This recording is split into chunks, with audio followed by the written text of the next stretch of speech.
அனைவருக்கும் வணக்கம். தற்பொழுது தமிழ்நாடு அரசு கரூர்ல 3085 ஏக்கர் இனாம் வகை நிலங்களுக்கு பத்திரப்பதிவிற்கு ஏற்படுத்தப்பட்ட தடையை விலக்கி கொண்டது. இதை விலக்கி கொண்டதை ஒட்டி என்ன நடந்ததுன்னு பாத்தீங்கன்னா, பொதுமக்கள், பாதிக்கப்படுற மக்கள் எல்லாம் இதைய பெருசா கொண்டாடினாங்க. ஆனா பெரிய ஒரு எதிர்ப்பு பூதம் கிளம்புச்சு. எங்கிருந்து வந்துச்சுன்னு நீங்க குறிப்பா பார்க்கணும்.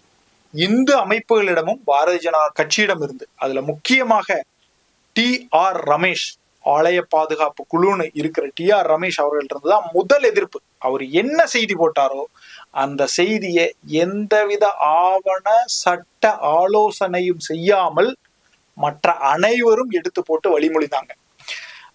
இப்போ அவர் என்ன சொன்னாரு அப்படின்னா, 3085 ஏக்கர் நிலம் 25,000 கோடி மதிப்புடையது. அப்படி பாத்தீங்கன்னா 8.5 கோடி ரூபாய் வரும். ஆனா அங்க பாத்தீங்கன்னா ஒரு 8-8.5 லட்சத்துக்கு கூட அந்த நிலங்கள் போகாது. அதாவது ஆக்சுவலா 250 கோடி மதிப்புடைய நிலங்களை 25,000 கோடி மதிப்புடைய நிலங்களாக அவர் சொல்றாரு. 3085 ஏக்கர் நிலங்கள் ஏதோ கோயிலுக்கு சொந்தமானது போலவும் அது மக்களுக்கு தாரை வார்க்கப்படுவது போன்ற ஒரு தோற்றத்தை மிகப்பெரிய அளவுல கட்டமைச்சாங்க. ஆனா உண்மை என்ன? இனாம் நிலங்கள் அப்படின்னா என்ன அப்படிங்கிறத நம்ம கொஞ்சம் விளக்கமாக ஆவணங்களின் அடிப்படையில் பார்ப்போம். இதுவே டி.ஆர். ரமேஷ் போன்றவர்களுக்கான ஒரு பதிலும், அவர் ஏற்கனவே ஒரு பேட்டியில கொடுத்த விஷயங்களும் நம்ம இங்க உள்ள எடுத்து பார்ப்போம். இப்ப நம்ம பிரச்சனைக்குரிய நிலங்கள் அனைத்துமே இனாம் வகை நிலங்கள். ஓகே, இப்போ இனாம் அல்லது தமிழ்ல மானியம்னு சொல்லுவோம். இனாம்ங்கிறது உருது வார்த்தை. இனாம் அப்படின்னா என்ன? ரொம்ப எளிமையாக புரிஞ்சுக்கணும்னா, மானியம் அப்படின்னா என்னன்னா அரசு தரும் நிதி உதவி. அதாவது மகளிர் உரிமை தொகை அப்படின்னா என்ன? ஒரு 1000 ரூபாயை மாதம் ஒவ்வொரு குடும்ப தலைவிகளுக்கும் அரசு நிதியுதவியாக வழங்குகிறது. அதை நம்ம மானியம்னு சொல்றோம். இன்னைக்கு பண பொருளாதாரம் இருக்கிற காலத்துல அரசுகள் பணத்தை நிதியுதவியாக வழங்குகிறது. 2000 வருடங்களுக்கு முன்னாடி பணம்ங்கிற கான்செப்டே இல்லாதப்ப அரசு விளைச்சலில் பங்கு பெற்ற போது நிதியுதவி கொடுக்கணும்னா எப்படி கொடுத்திருப்பாங்க? தானியமா கொடுத்திருப்பாங்க. அந்த தானியத்தை தலைநகரத்திலிருந்து கொடுக்க முடியுமான்னு கேட்டீங்கன்னா எல்லா டைமும் முடியாது. அப்ப என்னன்னா, ஒரு விவசாயி அரசருக்கு கொடுக்க வேண்டிய தானிய பங்கு இருக்கு இல்லைங்களா, அந்த தானிய பங்கு அரசர் வேற ஒருத்தரை வாங்கி சொன்னார். இதற்கு பெயர் தான் மானியம். அப்போ இந்த மானியம்ங்கிற நடைமுறையில விவசாயி அரசுக்கு சேர வேண்டிய வரிப்பங்கை மட்டும்தான் அரசு சொன்ன பயனாளிக்கு கொடுத்தாரு. நிலத்தை எங்குமே இந்த பயனாளிக்கு இந்த அரசர்கள் கொடுத்ததற்கான ஆவணம் கிடையாது. சரி, இப்ப மானியம்ங்கிற கான்செப்ட் எப்ப பிடிச்சிருக்குதுன்னு பாத்தீங்கன்னா, கிராமங்கள் தோன்றிய காலங்கள் முதலே இது உருவான ஒரு கான்செப்ட். எதற்காகனா, அந்தந்த ஊர்ல ஒவ்வொரு ஊர்லயும் ஊர்காவல் வேலை ஒருத்தர் செய்யணும், குலக்காவல் வேலை செய்யணும். இவர்களுக்கெல்லாம் ஊதியம் கொடுப்பதற்கு அரசர்கள் என்ன பண்ணாங்கன்னா, அங்க இருக்கிற விவசாயிகள்கிட்ட, எப்பா நீ வரி எனக்கு கொடுக்கறதுக்கு பதிலாக அங்க ஊர்காவலர் இருக்காரு அவருக்கு கொடுத்துரு, குலக்காவலர் இருக்காரு அவருக்கு கொடுத்துரு, ஊர் கணக்கு பிள்ளை இருக்காரு அவருக்கு கொடுத்துருன்னு சொல்லி வரியை மடைமாற்றம் செய்து விட்டிருந்தனர். இதன் மூலியமா என்ன ஆச்சுன்னா, அந்த கிராமத்தினுடைய நிர்வாகம் தன்னிறைவு பெற்றது. அப்போ இனாம் அல்லது மானியம் அப்படிங்கிறது, காவல் மானியம் இருக்குது, குலக்காவல் மானியம் இருக்குது, கணக்கு மானியம், மணிய மானியம், இந்த மாதிரி நீங்க மானியங்களுடைய வகைகள் என்னங்கிறத தேடி பார்த்தீங்கன்னா தெரியும். பொது வேலை செய்பவர்களுக்கு ஊதியம், அதாவது சம்பளம் கொடுப்பதற்காக ஏற்படுத்தப்பட்ட ஒரு முறைதான் மானியம் அல்லது இனாம்ங்கிற முறை. இது குறைந்தபட்சம் சில 1000 வருடங்களுக்கு பழமையானது. என்னுடைய கணிப்பு என்னன்னா, கிராமங்கள் தோன்றிய காலத்திலேயே பொதுவேலை தோன்றிருச்சு. பொதுவேலை தோன்றிய காலம் முதல் தமிழகத்தில், இந்தியாவில் மானியம் என்கின்ற நடைமுறை இருக்கிறது. 2000 வருடங்களாக மானியம்ங்கிற நடைமுறை இருக்குது அப்படிங்கிறதுக்கான ஆவணங்கள், வரலாற்று ஆவணங்கள், கல்வெட்டு ஆவணங்கள் நம்மளுக்கு இருக்குதுங்க. எல்லாத்துலயுமே இந்த நடைமுறை ரொம்ப தெளிவா இருக்குது. ஒவ்வொரு வருவாய் வருடத்திலும் அந்த ஊர்ல நம்மளோட ரொம்ப சிறப்பான நிர்வாக முறை, ஒவ்வொரு கிராமத்திலையும் அங்க ஊர் கணக்கு பிள்ளை கர்ணம் இருப்பாருங்க. அந்த கர்ணத்துக்கு எந்த நிலத்துல யாரு விவசாயம் பண்றாங்க, எவ்வளவு விளைச்சல் எடுக்கிறாங்க, அந்த விளைச்சல் நேரடியா அரசுக்கு போகுதா அல்லது அரசு சொன்னவங்களுக்கு போகுதா அப்படிங்கிறத அவங்க ஒவ்வொரு வருவாய் வருஷத்துலயும் எழுதி வச்சிருக்காங்க. இது எல்லாமே எப்படி எழுதி வச்சாங்க, அதுல என்ன இருந்துச்சு அப்படிங்கிறத புரிஞ்சுக்கணும்னா ஒரு சில ஆவணங்களை மட்டும் நான் தருகிறேன். ஏனென்றால் நம்மீது, அதாவது இந்த நிலங்கள் அனைத்தும் கோயில் நிலங்கள் என்று பரப்பப்படுவது அவதூறு. இனாம் நிலங்கள் மக்களுக்கு சொந்தமானது என்று நாம் கூறுவது ஆவணங்களின் அடிப்படையில். முதல்ல இந்தியாவை, தமிழ்நாட்டை பொறுத்த வரைக்கும் நில உரிமைங்கிறது யாருக்கு இருந்துச்சுன்னு பாத்தீங்கன்னா, நிலத்தில் விளைவித்து உழுது பயிர் செய்து அனுபவித்து விளைச்சல் எடுக்கும் குடிவார உரிமையானது, அதாவது பொசஷன், அனுபவ உரிமையானது, இல்ல ஆக்குபன்சி ரைட்னு சொல்லுவோம், இல்ல ப்ரோபர்ட்டி ரைட்னு சொல்லுவோம். அந்த உரிமை பயிர்க்குடிகளான விவசாயிகளுக்கு இருந்தது. இது ஜாதிக்கு அப்பாற்பட்டது. ஏன்னா பண்டைய காலத்துல எல்லா ஜாதி மக்களும் விவசாயம் பண்ணாங்க. அப்போ அனைத்து குடிகளுக்கும், பூர்வகுடி மக்களுக்கும் நிலம் இருந்தது. அந்த நிலத்தில் அவர்கள் விவசாயம் செய்தார்கள். அந்த நிலம் அனுபவம் அவர்களுக்கானது. அரசருக்கு அதுல என்ன இருந்துச்சுன்னு கேட்டீங்கன்னா வரி வாங்கும் உரிமை. அது மனுஸ்மிருதியில் என்ன சொல்லி இருக்குதுன்னு நான் படிக்கிறேன், கேட்டுங்க. மனு, த ஏர்லியஸ்ட் லாகிவர், என்ன சொல்றாருன்னா பிரைவேட் ஓனர்ஷிப்பை பத்தி பேசுறாரு. அதே மாதிரி கிங்ஸ் ரைட், அரசரோட உரிமை என்னங்கிறத பத்தி பேசுறாரு. என்னன்னா, sages declare a field to belong to him who cleared away timber and a deer to him who first wounded it. அதாவது என்னன்னா, ஒரு நிலத்தை பண்படுத்தி பதப்படுத்தியவருக்கே அந்த நிலத்தினுடைய அனுபவ உரிமை, குடிவார உரிமை சொந்தம். அதே போல அந்த காலத்துல வேட்டை தான் பிரதானம் இல்லைங்களா? அந்த வேட்டைங்கிறப்ப மானத்தான் சொல்லுவாங்க. ஒரு மானை யார் முதலில் காயப்படுத்துகிறாரோ அவருக்கு தான் அந்த மான் சொந்தம். சரி, அப்ப அரசுக்கு இருந்த ரைட் என்ன? அதுல என்ன திரும்ப சொல்றாங்கன்னா, 50th part of the increment of cattle and gold may be taken by king.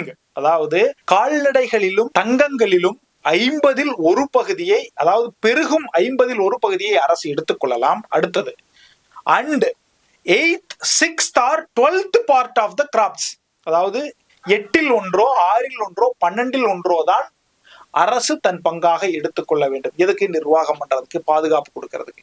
அப்போ இதுலயே ரொம்ப தெளிவாக இதை கொடுத்துட்டாங்க. இதற்கு அடுத்தது, இந்த நில உரிமையை எதுல ரொம்ப தெளிவா உறுதி செய்யறாங்க அப்படின்னு சொல்லி பாத்தீங்கன்னா, தஞ்சாவூர் கல்வெட்டுல தஞ்சாவூர் பெரிய கோவில் கட்டிய பொழுது குந்தவை நாச்சியார் நிலங்களை உளுகுடிகளிடமிருந்து விலை கொடுத்து வாங்கி கோயிலுக்கு கொடுக்கிறார். கோயில் கட்டுமானத்துக்கான இடத்துக்கு கூட கொடுக்கிறார். இது ஒரு சின்ன உதாரணம். இது போல பல்வேறு கல்வெட்டுகள், செப்பேடுகள் இதனை உறுதிப்படுத்துகின்றன. இதற்கு அடுத்தது ரொம்ப தெளிவான கான்கிரீட் முழுமையான ஆவணம் என்னன்னு பாத்தீங்கன்னா, திருப்போரூர் வடக்குப்பட்டு. இந்த திருப்போரூர் வடக்குப்பட்டிலேயே 6ல் ஒரு பகுதியை மட்டுமே யாரு வாங்குறாங்க அப்படின்னு கேட்டீங்கன்னா, அரசர் வாங்குறாரு. அதே போல அந்த கிராமத்துல மானியமும் இருக்கும். அந்த மானியங்கள் பத்தியே அட்டவணையில கொடுத்திருக்காங்க. திருப்போரூர்ல மொத்தம் 51 காணி நிலம் மானியமா இருக்குது. அதுல கந்தசாமியார் கோவிலுக்கான மானியம் 5 காணி நிலம், வள்ளியம்மன் கோவிலுக்கான நிலம் 1.5 காணி நிலம், மிச்சம் பூரா பொதுவேலை செய்வதற்கான மானியம். அதாவது குருக்கள் மானியம், கணக்கு பிள்ளை மானியம், காவல் மானியம், இந்த மாதிரி எல்லாமே வரும். அதுல என்னென்ன வரும்னா, கோயில் கணக்கு, தட்டான், தேவதா, ஊர்ல இருக்க அத்தனை பொது வேலையும் வருங்க. அதுலயே என்ன சொல்லிட்டாங்கன்னா, மதிப்பிடப்பட்ட களம் எவ்வளவு, மானியதாரின் பங்கு எவ்வளவு, 6ல் 1. 6ல் 1ங்கிறது தான் வரிப்பங்கு. இந்த 6ல் 1ங்கிற வரிப்பங்கத்தான் அரசர்கள் பெற்றார்கள். அவர்கள் அந்த நிலத்தினுடைய அனுபவத்தை அரசு தேவைக்கோ வேற எதுக்கோ தேவை என்று கேட்டால் அந்த நிலத்தை அவர்கள் விலை கொடுத்து தான் வாங்கினார்கள். அதற்கான ஆவணங்களும் கல்வெட்டுகளும் தான் இருக்கின்றனவே ஒழிய வேற எதுவுமே கிடையாது. நம்ம 1800களில் 1700, 800களில் ஆங்கிலேயர்கள் நம்முடைய இந்தியாவை முழுமையாக ஆட்சி பொறுப்புக்கு வர்றாங்க. ஆங்கிலேயர்கள் யூரோப்ல இருந்து வந்தவங்க. அவங்களோட நில உரிமை கோட்பாடு எப்படின்னா, நிலம் முழுவதும் மன்னருக்கு சொந்தம் அப்படிங்கிற கோட்பாட்டில இருந்து அவங்க வர்றவங்க. ஆனா இந்தியாவை பொறுத்த வரைக்கும் நிலம் உழுபவருக்கும் அரசுக்கு வரி மட்டுமே சொந்தம்ங்கிற கோட்பாட்டுல நம்ம வர்றோம். அப்போ அந்த இடத்துல அவர்களுக்கு ஒரு குழப்பம் ஏற்படுது. இந்த குழப்பம் பிற்காலங்களில் சட்டங்களின் மூலியமாக 1793 Madras permanent settlement, Bengal permanent settlement act கொண்டு வரும்போதே இதை அவர்கள் தெளிவாக சொல்லிவிட்டார்கள். அதற்கும் சொல்றேன், கேட்டுங்க. அவங்க என்ன சொல்றாங்கன்னா, ruling power in India has always by the ancient law of the country been entitled to a share in the produce of the soil. அப்ப என்ன சொல்லிட்டாங்க, which clearly negates the right of the ruling power to proprietary interest in the land. ரொம்ப தெளிவாக என்ன சொல்லிட்டாங்க அப்படின்னு பாத்தீங்கன்னா, இந்த நிலங்களில் அரசிற்கு வரி வாங்கும் உரிமை மட்டும்தான் இருந்தது. அந்த நிலத்துல விளைவிச்சு அனுபவ உரிமை குடிமக்களுக்கு இருந்தது. 2வது, குடிமக்களுக்கு இருந்த அந்த அனுபவ உரிமை, விளைவிக்கிற உரிமையை அவர்கள் எந்தவித தங்குதடையும் இன்றி விற்று வாங்கி இருக்கிறார்கள். அதற்கான ஓலைச்சுவடி ஆவணங்களும் நம்ம வச்சிருக்கிறோம். அதே போல இப்ப என்னன்னு பாத்தீங்கன்னா, நம்ம இப்ப பிரச்சனைக்குரிய நிலம் எல்லாமே என்னன்னா, கோவில் மானியம், பள்ளிவாசல் மானியம் பிரச்சனையா இருக்குது. சர்ச்சுகளுக்கான மானியம் அப்படிங்கிறது, அதாவது என்னன்னா, சர்ச்சு எப்போ உருவாச்சுன்னா ஆங்கிலேயர்கள் வந்ததுக்கு அப்புறம் தான், பிரிட்டிஷ்காரங்க வந்ததுக்கு அப்புறம் தான் உருவாச்சு. பிரிட்டிஷ்காரங்க வரும்போதே பண்டக பொருளாதாரத்திலிருந்து பண பொருளாதாரம் மாறிட்டோம். அப்போ ஒரு நிறுவனத்திற்கு நிதியுதவி வேண்டும் என்றால் அரசுகள் என்ன செய்ய ஆரம்பிச்சது, இங்கே பணமா வர ஆரம்பிச்சதுனால பணமா கொடுக்க ஆரம்பிச்சிட்டாங்க. அதனால சர்ச்சுகளுக்கு மானியமே கிடையாது. நீங்க இனாமானையரோட அறிக்கையில பார்க்கலாம், 13 லட்சத்தி சொச்ச ஏக்கர் இந்து கோயில்களுக்கு மெட்ராஸ் பிரசிடென்சில மானியமா இருந்துச்சு. முஸ்லீம் இன்ஸ்டிடியூஷனுக்கு 1,48,000 இருக்குது. சர்ச்சுகளுக்கு மொத்தம் 2,500 தான் இருக்கு. இப்போ சர்ச்சுகளுக்கானது பூரா இன்னைக்கு செட்டில் ஆயிருச்சு. அதனால சர்ச்சுகளுக்கான பிரச்சனை நம்ம பேசுறதே இல்லை. ஆனா இன்னைக்கு நம்ம பிரச்சனை இருக்கக்கூடியது எதுன்னு பாத்தீங்கன்னா வக்ஃபு இனாம், கோயில் இனாம். இது ரெண்டுலயும் பாரதிய ஜனதா கட்சி வக்ஃபு இனாம்னு வந்தா மக்களுக்கு ஸ்டாண்ட் எடுக்கிறாங்க. இதே நீங்க வட மாநிலங்களுக்கு போங்க, எங்கன்னா உத்தரப்பிரதேசம் இந்த மாதிரியான இடங்கள் எல்லாம் மொத்தம் 40 லட்சம் ஏக்கர் உத்தரப்பிரதேசத்துல மானியம் இருக்குதுங்கிறாங்களுங்க. பெரும்பாலானது மசூதிகளுக்கு கொடுக்கப்பட்ட மானியம். அங்க பூரா பாரதிய ஜனதா மக்கள் பக்கம் நிக்குது. அதே போல் மற்ற மாநிலங்கள்லயும் இத உரிமை இருக்கிறத அனுசரிச்சு மக்கள் பக்கம் தான் நிக்கிறாங்க. அப்போ இதுல ஒரு கேள்வி எழுப்பப்படுது, ஏன் கோயில் சொத்தை மட்டும்தான் சூறையாடணுமா, வக்ஃபு சொத்தை சூறையாடணுமா? கிடையாது. இனாம் என்பது முதல்ல பொது வேலை செய்வதற்காக கொடுப்பது, காவல் இதெல்லாம். இப்ப இந்த காவல் வேலைகளுக்கெல்லாம் ஆங்கிலேய அரசு ஊதியமாக சம்பளத்தை கொடுக்க ஆரம்பிச்சு 1810-20 அதுல இருந்த விவசாயிகளை அரசுக்கு நேரா வரி கொடுங்கன்னு சொல்லிட்டாங்க. அதாவது இதைய ரிசம்ஷன் ஆஃப் இனாம்னு சொல்லுவாங்க. இதுக்கு இன்னொரு சிறந்த உதாரணம் பாரதிய ஜனதா மக்கள் கோட் பண்ணுனதே அதேதான் டி.ஆர். ரமேஷ் அவர்களும் சொன்னது. என்னன்னா ஆனைமங்கலம் செப்பேடு 1006 ராஜராஜ சோழர் அவர்களால் எழுதப்பட்ட ஆனைமங்கலம் செப்பேடு தற்பொழுது நெதர்லாந்து நாட்டிலிருந்து லெய்டன் யூனிவர்சிட்டி அப்படிங்கிற ஒரு கல்லூரியிலிருந்து பாரத பிரதமர் மாண்புமிகு நரேந்திர மோடி அவர்களால் இந்தியாவுக்கு எடுத்து வரப்பட்டிருக்குது. சரி, இந்த செப்பேடு என்ன சொல்லுது அப்படின்னா, சூளாமணி பௌத்த விகாரம் என்கின்ற புத்த மடத்திற்கு 642 ஏக்கர் ஆனைமங்கலம் கிராமத்தில் இருந்த நிலங்களின் வரி 1006 பசலியில் இருந்து இனிமேல் புத்த மடத்திற்கு கொடுக்க அப்படின்னு சொல்றாங்க. அவங்க அதுலயே என்ன சொல்றாங்கன்னா ரெவென்யூ ரீ அசைன்மெண்ட். சரிங்க, இப்ப நம்ம என்ன சொல்றோம், 1006 இருந்து புத்த மடத்திற்கு ஆனைமங்கலம் கிராமத்தினுடைய வரி போய்கிட்டு இருக்குது. அப்படின்னா இன்னைக்கு வரைக்கும் புத்த மடத்துக்கு போகணும் இல்ல? அதுலதான் ஒரு ட்விஸ்ட் இருக்குது. என்னன்னா மானியம்ங்கிறது எது வரைக்கும்னா பயனாளி அந்த பயனாளிக்கு பயன் தேவைப்படும் வரையும் தான் அந்த வரிப்பங்கு அங்க போகும். தேவை இல்லை என்றால் அந்த வரிப்பங்கு பின்பு திரும்பவும் அரசுக்கே வந்துவிடும். அப்ப அந்த புத்த விகாரம் நாகப்பட்டினத்துல இருந்ததுங்க. நாகப்பட்டினத்துல இன்னைக்கு புத்த விகாரம் இருக்குதான்னு கேட்டீங்கன்னா 1800 புத்த விகாரம் இல்ல. 1867 அது ஒரு கல்லூரியா மாத்திர முயற்சி பண்றாங்க.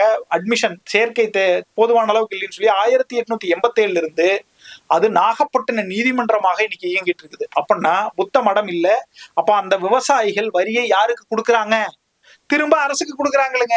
ஆவணம் 1896. நீங்க இதுல பாத்துக்குங்க. மொத்தம் ஆனைமங்கலம் கிராமத்துல 1370 ஏக்கர் நிலம் இருக்குது. அதுல மொத்தமாவே 7 ஏக்கர் தான் மானிய நிலங்களாக இருக்குது. மிச்ச அத்தனையுமே ரயத்து நிலங்கள். அப்படின்னா என்ன, விவசாயி வரியை அரசுக்கு நேரடியாக கட்டுகிறார்கள். இன்னொன்னு என்ன தெரியுங்களா, 1006 அவங்க செக்கு பந்தி கொடுத்தாங்களா, அந்த 642 ஏக்கர் எந்தெந்த நிலங்களினுடைய வரி எல்லாம் புத்த மடத்துக்கு போகணும்னு சொன்னாங்க இல்லைங்களா, இன்னைக்கும் கூட போய் அந்த பவுண்டரியை ட்ரேஸ் பண்ண முடியும்.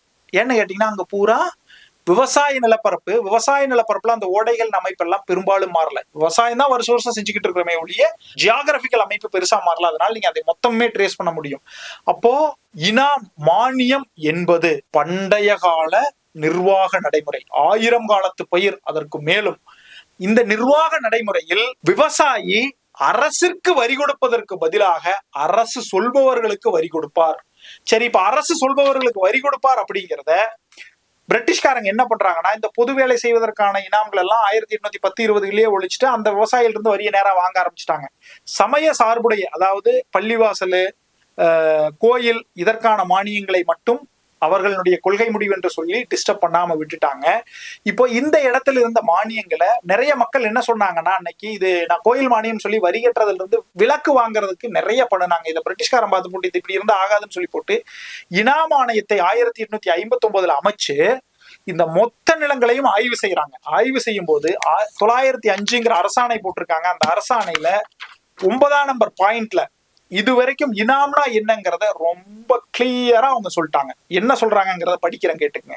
What the ruling power did bestow by the issue of sanad of inam was the alienation of a portion of land tax to some specific subject, sometimes in favor of individual, அதெல்லாம் சொல்லிட்டாங்க. அதுக்கப்புறம் என்ன சொல்றாங்கன்னா to the institution சொல்லிட்டாங்க. அப்புறம் but in every case the inamdar was only entitled to the assessment on the particular spot specified in his grant, which he collected through his own exertions instead of receiving it direct from the public treasury. ரொம்ப simple. என்னன்னா, இதற்கு முன்னாடி இருந்த அரசுகள் கொடுத்ததை இன்னைக்கு அவங்க என்ன சம்மரைஸ் பண்றாங்கன்னா, அன்னைக்கு இருந்த அரசுகள் ஒரு நிலத்திலிருந்து வரக்கூடிய வரியில் முழு நிலவரியையோ இல்ல பகுதி நிலவரியையோ தான் பயனாளிகளான இனாம்தாரர்களுக்கு, ரிலீஜியஸ் இன்ஸ்டிடியூஷனுக்கு, வேற யாரா இருந்தாலும் அவங்களுக்கு கொடுத்தாங்க. கர்ண மானியம் இருக்குது, தோட்டி மானியம், தண்டால் மானியம், தலையாரி மானியம், தாசி மானியம், எல்லாமே யாரா இருந்தாலும் அவர்களுக்கு வரிப்பங்கு தான் கொடுக்கப்பட்டதே ஒழிய குடிவார உரிமை கொடுக்கப்படவில்லை. யாரிடம் குடிவார உரிமை இருந்ததோ அதை எடுத்துக்கொள்ளக்கூடிய அதிகாரம் அரசுக்கு கிடையாது. அதுல அந்த வரிப்பங்கையும் அந்த பயனாளி நேரடியா வாங்கிக்கணும். ரொம்ப சிம்பிளா சொல்லிட்டாங்க அதுலயே. அதாவது நிதியுதவி பப்ளிக் ட்ரெஸரியில இருந்து வாங்குறதுக்கு பதிலாக இந்த நிலத்திலிருந்து வர வரியை வாங்கிக்கணும். அதே ரொம்ப நேரா அவங்க போய் வசூல் பண்ணாங்கிறது ரொம்ப தெளிவா சொல்லிட்டாங்க. இதுக்கு மேல அவங்க தெளிவா சொல்ல முடியாதுங்க. குழப்ப வேண்டும் என்பதற்காக மட்டுமே எந்தவித ஆவண அடிப்படையும் இல்லாமல் அனுமானங்களை மட்டுமே அடிப்படையாக வைத்து, சட்டங்களில் அனுமானங்களை, தவறான அனுமானங்களை உள்நுழைத்து அதனை மட்டுமே அடிப்படையாக வைத்து இன்று இனாம் வகை நிலத்தில் இருக்கும் மக்களின் உரிமைகள் பிடுங்கப்பட்டு வருகின்றன. இதே அரசாணையில அவங்க இன்னொன்னு என்ன சொல்றாங்கன்னா, there is not an acre of land in southern India which does not belong. அதாவது குடிவார உரிமையில் இல்லாத நிலங்களே இல்லை எங்க சவுத்தன் இந்தியால. அடுத்தது இன்னொன்னு என்ன சொல்றாங்கன்னா, சோவரின் அரசு when desiring to appropriate a piece of land permanently for the site of temple or other buildings purchased it for so much money from the inhabitants. அதாவது அரசு தன்னுடைய தேவைக்காக அந்த நிலத்தினுடைய அனுபவத்தை எடுக்க வேண்டும் என்றால், அதாவது ஒரு ரயில்வே போடுறக்கோ, ரோடு போடுறக்கோ, இல்ல ஒரு பில்டிங் கட்டுறக்கோ, இல்ல கோயிலோ வேற ஏதோ கட்டுறதுக்கு எதுக்காக இருந்தாலும் அந்த நிலத்தில் ஏற்கனவே அனுபவத்தில் இருந்தவர்களுக்கு முறையான இழப்பீடை கொடுத்து விட்டுத்தான் எடுக்கிறது. இது எங்க ஸ்ரீரங்கம்ல 1920கள்ல அங்க சாக்கடை கட்டும்போது, டிச் கட்டும்போது, அந்த நிலத்தை எடுக்கும்போது அங்க அனுபவத்தில் இருந்த மக்களுக்கு இழப்பீடு கொடுத்துருக்காங்க. இதுவே பல இடத்துல ரயில்வே, இந்த இழப்பீடுகள் ஆவணங்கள் எல்லா இடத்துலயும் எல்லாமே இருக்குதுங்க. இதை தாண்டி இனாம் வகை நிலத்துல குடிவாரத்துல இருந்த மக்களினுடைய நிலங்கள் மக்கள் கடன் வாங்கினதுக்கு நீதிமன்ற ஏலங்களில் விடப்பட்ட சொத்துக்களையும் இன்று இந்து சமய அறநிலையத்துறை தனக்கு சொந்தம்னு சொல்றாங்க. என்ன காரணம்னு கேட்டீங்கன்னா மக்களினுடைய அறியாமை. இன்னொன்னு உதாரணம் சொல்றேன் கேட்டுங்க. கரூர்ல வெண்ணமலையில நம்ம பிரச்சனை பெருசா பேசப்படக்கூடிய ஒரு இடத்துல இந்த டாக்குமெண்ட் 1892 வருஷம் எழுதின டாக்குமெண்ட். என்ன சொல்றாங்க, அவங்க பூர்வீகமாய் தன் தகப்பன் அனுபவித்து தான் அனுபவித்து வருகின்ற, அப்போ 1892 எழுதுறாங்க. குறைஞ்சபட்சம் 30 வருஷம் இருக்கும். சொத்த கிரயம் எழுதுறாங்க. 185 நம்பர் சர்வே நம்பருக்கு அவங்க எழுதுறாங்க. என்ன எழுதுறாங்கன்னா, சுத்த கிரயத்துக்கு தான் எழுதுறாங்க. அதுலயே வெண்ணமலை பாலசுப்ரமணிய சாமி தேவஸ்தான கணக்கு இனாம் சர்வேவா இருந்தால் இனாம்னு போட்டு எழுதுறதுதான் பத்திரம் எழுதும் நடைமுறை. இது எப்ப இருந்து 1000 வருஷமா, இன்னைக்கு நேத்தல்லங்க. 185 சர்வே நம்பருக்கு 1912 RSR நீங்க பாத்துக்கங்க. அதுல என்ன சொல்லி இருக்குது, இது இனாம்னு சொல்லிட்டாங்க.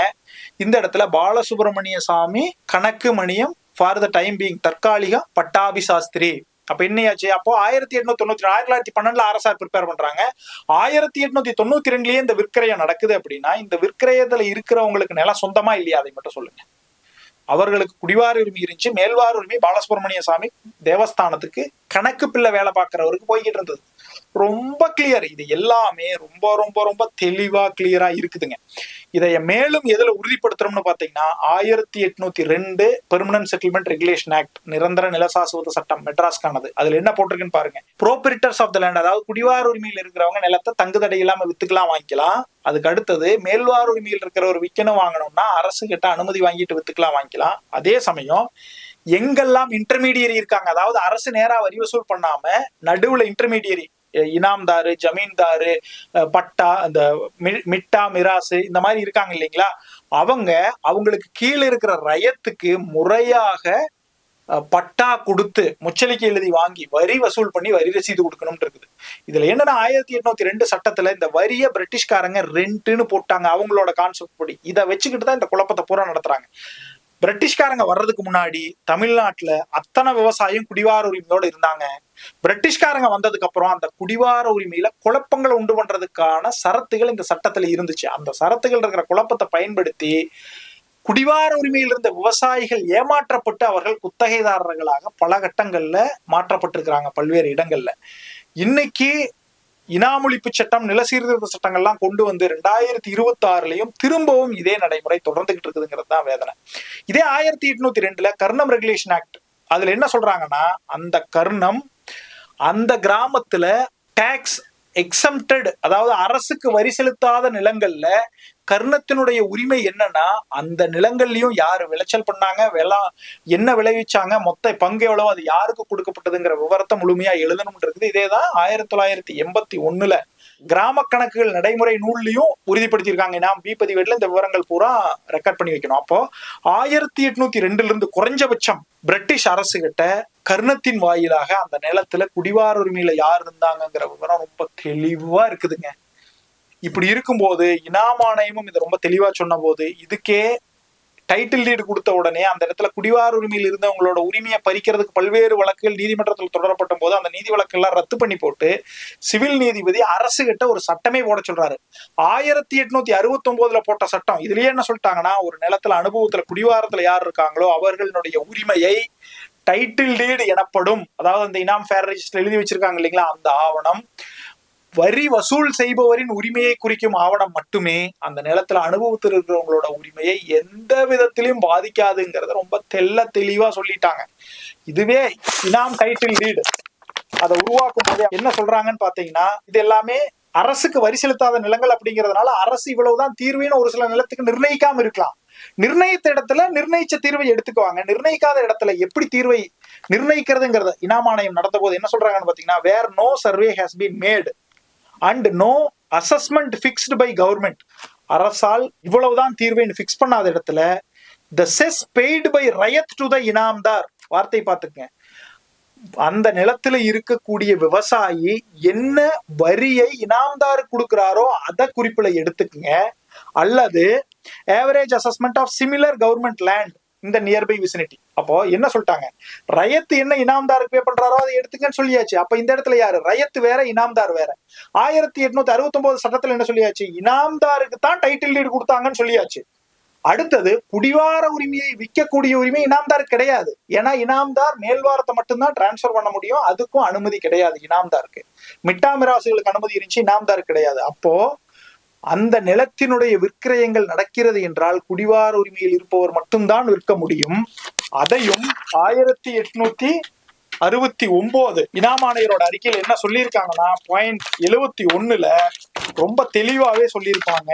இனாம்ஸ் in this presidency are of two kinds. First, those where the property right in the soil, குடிவார உரிமை யாருக்கு இருக்குது, and right to the government share of revenue, குடிவார உரிமையும் மேல்வார உரிமையும் derivable from the land coalesce in one and the same individual. அதாவது service inam எனப்படும் ஊழிய நிலங்கள் அனைத்தும் தனிநபருக்கு பர்சனல் இனாமாக வழங்கப்பட்டது. குடிவார உரிமை அவருக்கு தான் இருக்குது. அந்த நிலத்தினுடைய வரிப்பங்கை அரசுக்கு செலுத்துவதற்கு பதிலாக அரசு சொன்ன சேவையான மத்தளம் அடிப்பதையோ பூஜை செய்வதையோ ஊர்ல தண்டோரா போடுறதையோ இது போன்ற சேவைகளை செய்து வருகிறார்கள். அவர்களுக்கு குடிவார உரிமை மேல்வார உரிமை ரெண்டுமே இருக்குது. இந்த உரிமைகள் பின்னாட்களில் சட்டங்களில் ஏற்படுத்தப்பட்ட குழப்பங்களினால் மக்களிடமிருந்து பறிக்கப்படுகிறது. இந்த குழப்பங்கள் இந்து சமய அறநிலையத்துறை சட்டத்திலும் இருக்கிறது, சிறு இனாம் ஒழிப்பு சட்டத்திலும் இருக்கிறது. அதனால்தான் இன்னைக்கும் 13 லட்சம் ஏக்கர் இனாம் வகைப்பாட்டு நிலத்தில் இருக்கும் அனைவரும் நில உரிமையை இழக்கும் சூழல் உருவாயிருக்கிறது. அப்போ இதை சரி செய்ய வேண்டியது அரசின் கடமை. தற்பொழுது வந்துள்ள அரசு இதை உணர்ந்து கொண்டு சரி செய்வதற்கான நடவடிக்கை எடுக்கும் பொழுது இந்த நிலங்கள் அனைத்தையும் அபகரிக்க வேண்டும் என்கின்ற நோக்கத்தில் அவதூறு பரப்பும் கும்பல் குதியோ குதி என்று குதிக்கிறது. அவ்வளவுதான். அதுல இன்னொன்னு என்ன சொல்லிட்டாங்கன்னா, secondly those where the property are occupancy right is vested in one or more individuals. ஒரு இடத்துல விவசாயி வேற இனாம்தார் பயனாளி வேற. அது எந்த இடத்துல இருக்குன்னு பாத்தீங்கன்னா, கோயில் விவசாயம் பண்ண முடியாது. அப்போ அந்த இடத்துல விவசாயி விவசாயம் பண்ணி அரசுக்கு செலுத்துற வரியை கோயிலுக்கு செலுத்திட்டு இருப்பார். இதெல்லாம் படித்தரம் போன்ற பல்வேறு பேர்களை நம்ம சொல்லலாம். அல்லது என்ன பண்ணிருப்பாங்கன்னா, நிறைய இடத்துல இதுதான் டிஆர் ரமேஷ் அவர்கள் சொன்னதையும் நீங்க கேளுங்க, முழு இனாம் கிராமம் அப்படின்னா என்னன்னா, அந்த கிராமம் மொத்தத்துக்கான வரியை கோயில் பயன்பாட்டிற்காக கொடுத்திருப்பார்கள், கோயிலுடைய பராமரிப்பு பயன்பாட்டிற்காக கொடுத்திருப்பார்கள், அந்த நிலங்களை கொடுக்கவில்லை. அப்போ அதை அவரே தெளிவா சொல்லுவார், வரிதான் அப்படிங்கறத தெளிவா சொல்லுவார். அதை நீங்க தெளிவா கேட்கலாம். இனாம் அப்படின்னா 2 வகையான இனாம் இருக்கு. இனாம் எஸ்டேட்னு ஒன்று இருக்கு, மைனர் இனாம்ஸ் இருக்கு. என்ன வித்தியாசம்? இனாம் எஸ்டேட்னா அந்த காலத்துல ஆள்பவர்கள் ஒரு கிராமத்தையோ 2 கிராமத்தையோ 3 கிராமத்தையோ ஒரு கோயிலுக்காக கொடுத்துருப்பாங்க. கோயிலுக்காக கொடுக்கறதுன்னா முழு கிராமத்தை கொடுத்து விட்டார்கள் அர்த்தம் இல்லை. அந்த கிராமத்துல ஒரு 1000 ஏக்கர் 2000 ஏக்கர் 3000 ஏக்கர் இருக்கும். அதுல இருந்து வரக்கூடிய அரசுக்கு வரக்கூடிய தீர்வை வரி அது அரசு பெற்றுக்கொள்ளாமல் அந்த கோயிலுக்கு சேர்ந்து விடும். அதை வைத்து அந்த கோயிலுடைய நிர்வாகம் பூஜைகள் எல்லாத்தையும் நடத்தும். அந்த ஒரு நிலத்திலிருந்து அல்லது ஒரு கிராமத்தின் நிலங்களில் இருந்து அரசுக்கு போக வேண்டிய வரியை மட்டும் கோயிலுக்கு அனுப்புவது. ஆமா, நிலத்தை அந்த ஊர்ல இருக்கிறவங்க வச்சு கொண்டிருக்கலாம். ஆமா, அவர்கள் யாருக்கு வேண்டுமானாலும் இருக்கலாம். இந்த கண்டிஷன் கூட போகணும். இந்த மேல்வாரம் சொல்லக்கூடியது அந்த இது போகும். அதுல இருந்து வரக்கூடிய அரசுக்கு போய் கொண்டிருந்த வருமானம் கோவிலுக்கு மடை மாற்றப்படுகிறது. அப்போ வரி பங்கு மட்டும்தான் இனாமாக கொடுக்கப்பட்டிருந்தது. ஏனென்றால் அதுதான் பண்டைய கால நடைமுறை. பிரிட்டிஷ்காரங்க பொது வேலை செய்வதற்கான மானியங்களை, காவல் மானியம், கர்ண மானியம், இது போன்ற மானியங்களை ஒழித்தார்களே ஒழிய சமய சார்புடைய மானியங்களை ஒழிக்கவில்லை.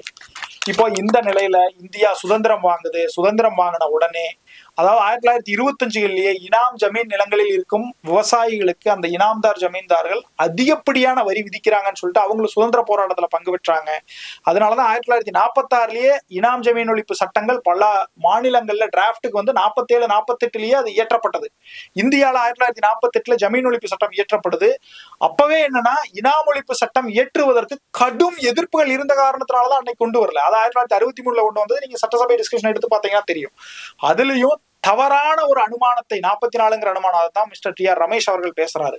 அந்த அனுமானத்தை கொண்டு வருவதற்கு அவர்கள் வைத்த காரணங்களை பாருங்கள். என்னன்னா, இந்த அனுமானம் கூடாது, அது தவறான அனுமானம், அதனால மக்களினுடைய நில உரிமை பறிபோகும் என்று மற்ற மக்கள் குரல் எழுப்பிய போது இந்த அனுமானம் சரிதான் என்பதற்கு வைத்த வாதத்தை பாருங்கள். இந்த வாதம் சரியா என்று பாருங்கள். So far as the presumption in respect of all service norms is concerned, that is not possible under the existing law and hence it is not possible to accept the amendment. That is not possible, this is not possible. இப்படித்தான் ஒரு சட்டம் இயற்றும் போது ஒரு விவாதம் நடக்குங்களா? அப்போ எந்த அளவுக்கு மக்கள் வஞ்சிக்கப்பட்டிருக்காங்கன்னு பாருங்க. இதுவே கேரளால 1981 சர்வீஸ் இனாமுக்காகவே சட்டம் கொண்டாந்தாங்க. அது என்ன, கேரளால ஒரு நடைமுறை, தமிழ்நாட்டுல ஒரு நடைமுறைங்களா? இனாம்னா எல்லாம் மெட்ராஸ் பிரசிடென்சி தான் மொத்தம் இருந்துச்சு, எல்லாமே ஒரே நடைமுறை தான். கேரளால என்ன கொண்டு வந்தாங்க, சர்வீஸ் இனாம்ஸ்ல இருக்கிறதுல 100% உழுபவருக்கு, விவசாயிகளுக்கு நிலம் சொந்தம், கோயிலுக்கு ஏற்கனவே அந்த நிலங்களில் இருந்து ஒரு வருமானம், வரி வருமானம் வந்துகிட்டு இருந்தது. அந்த வரி வருமானம் இனாம் ஒழிப்பிற்கு அப்புறம் வராது. அதனால ஒரு இழப்பீட்டு தொகையை அரசு கோயிலுக்கு வைப்பு தொகையாக கொடுத்து அதன் மூலம் அரசு என்ன உதவி, நிதியுதவி செய்ததோ அதை தொடரும் அப்படிங்கிறதா இனாம் ஒழிப்பு. ரொம்ப தெளிவா போட்டிருக்காங்க. தமிழ்நாட்டில் மட்டும் இந்த குழப்பங்கள் விடப்பட்டு இனாம் ஒழிப்பு சட்டம் கொண்டு வரும்போது, இனாம் ஒழிப்புனா என்னன்னாங்க, அதாவது சமய நிறுவனங்களுக்கு தேவையான நிதி ஒரு சில நிலங்களினுடைய வரியாக வந்து கொண்டிருக்கிறது. இனிமேல் விவசாயிகள் அந்த நிலத்தினுடைய வரியை அரசுக்கு செலுத்துவார்கள். கோயிலுக்கான நிதி பங்கை அரசாங்கம் இழப்பீட்டு தொகை, ஈட்டுத்தொகையாக கொடுக்கும்.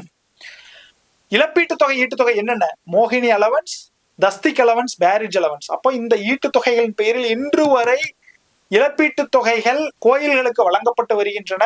ஒவ்வொரு நிலங்களுக்கும் வழங்கப்பட்டு வருகின்றன. ஒரு சின்ன கிளான்ஸ் மட்டும் பாத்துக்கங்க, இந்த சர்வே நம்பருக்கு இந்த இழப்பீட்டு தொகை வழங்கப்படுதுங்கிறது.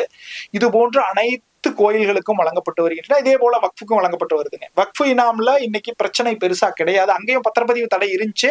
மத்திய அரசு வக்ஃபு சட்டத்திருத்த மசோதா கொண்டு வரும்போது அந்த சட்டத்திருத்த மசோதாவின் மூலம் வக்ஃபு இனாம்ல இருந்தவங்களுக்கான ப்ராப்ளம் ஓரளவுக்கு சார்ட் அவுட் ஆயிருச்சு. ஆனா கோயில் இனாம், அதாவது கோயில் தொடர்பான மானிய நிலங்கள் இருப்பதற்கு இன்னைக்கு அந்த நிலங்கள் அனைத்தையும் எந்தவித உரிமை அடிப்படை ஆவணங்களும் இல்லாமல் அனுமானங்களையும் அரசு இயந்திரங்களையும், காவல்துறை, வருவாய்த்துறை போன்ற அரசு இயந்திரங்களையும் தவறாக பயன்படுத்தி இந்து சமய அறநிலையத்துறை ஆவணங்களை தவறாக சமர்ப்பித்து, அதேபோல் இந்து சமய அறநிலையத்துறையால் பொதுநல வழக்கு போட வைக்கப்படும் நபர்களால் ஆவணங்கள் தவறாக சமர்ப்பிக்கப்பட்டு, சட்டங்கள் தவறாக புரிந்து கொள்ளப்பட்டு, அவர்களுக்கு தேவையான நீதிபதிகளிடம் கொண்டு போய் மக்களுக்கு எதிரான தீர்வுகளை பெற்று வருகிறார்கள்.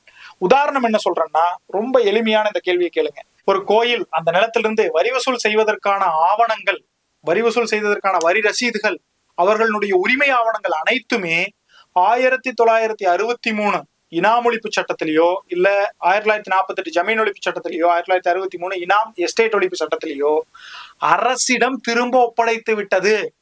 அப்போ இந்த ஆவணங்களில் என்னென்னவெல்லாம் எழுதப்பட்டிருந்ததுங்கிறத நீதிமன்றத்தில் சமர்ப்பிப்பதே கிடையாது. அவ்வாறு அவர்கள் சமர்ப்பிப்பார்களேயானால் அவர்களே அவர்களுக்கு எதிரான ஆவணங்களை கொடுத்தாக வேண்டும். அதையும் அவங்க சொல்றதில்லை. அதுபோல இழப்பீட்டு தொகை பெறுவதையும் அவர்கள் சொல்வதில்லை. அவர்கள் இந்த அனுமானங்களையும் இதை மட்டும்தான் வச்சுக்கிட்டு மக்கள் இன்னைக்கு வரலாறு தெரியறது இல்ல, குடிவார உரிமை அவங்களுக்கு எப்படி வந்துச்சுங்கிறது தெரியறது இல்ல.